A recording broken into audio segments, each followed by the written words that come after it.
tu na kan mu me khi PBKE le pu zoram chana te pengchak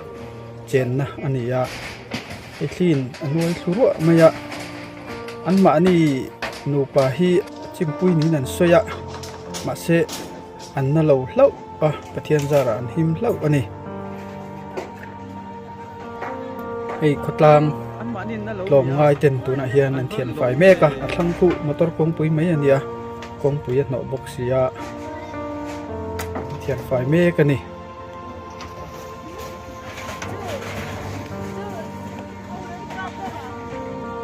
khi kha aron nak fup maya aron thok tut maya han in rin man vak ve no po am lo vani ela ya hian in hi apum kha nala ding em kha adinga apumin nala ding em kha man to lo vani a chu ko chu anna e malom le tin tuk mai khan ko lom le chu thanga o a the kha a phu pulal na ya te in chung phu te deng chenwal maya ki ko khotlang le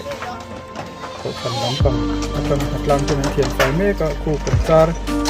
rằng và tê khu vực đen của hố này à thế mình chín đi làm khô hít đen xỉa tuần ấy về tu thì cái đây xí đây nó chọc nó tốt nó gì hoặc là ống chọc mấy cái đây ở trong mình chúng tôi cũng vui tham gia mình làm hít thành phần đầu tốt này ạ Car ani car hi chapateu mai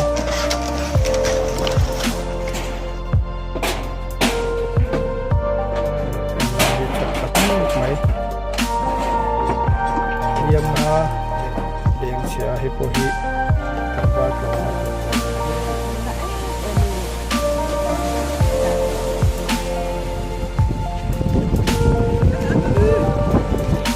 in chung zong zong ala he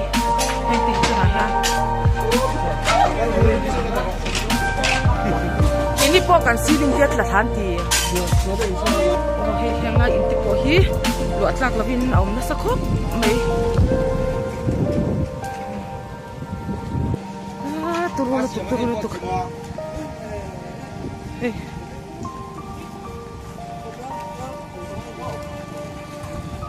buzo mi ngati in chung ti po hi la fek ani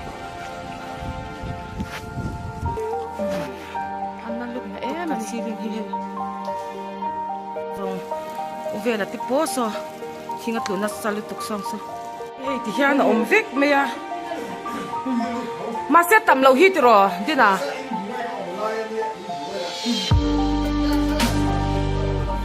song thing ko so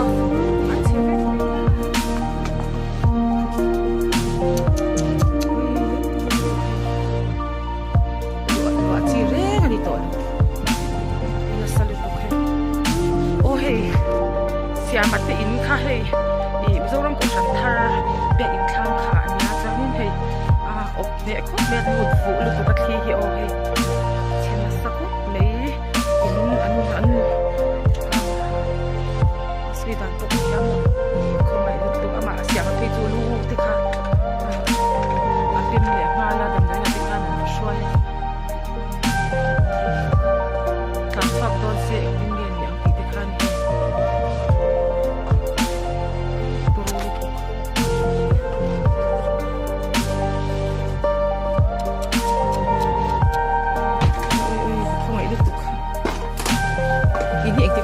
Hindi ko na luan mo. Oh, ano na relo.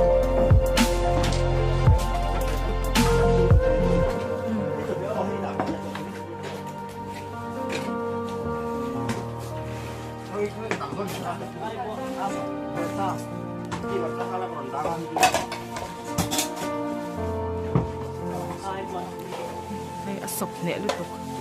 Apoy lutok asyong. May voin sa. Ini sa kap may kami na.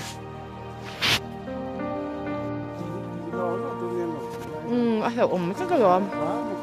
Ka pastor po hey, ang fangkwala.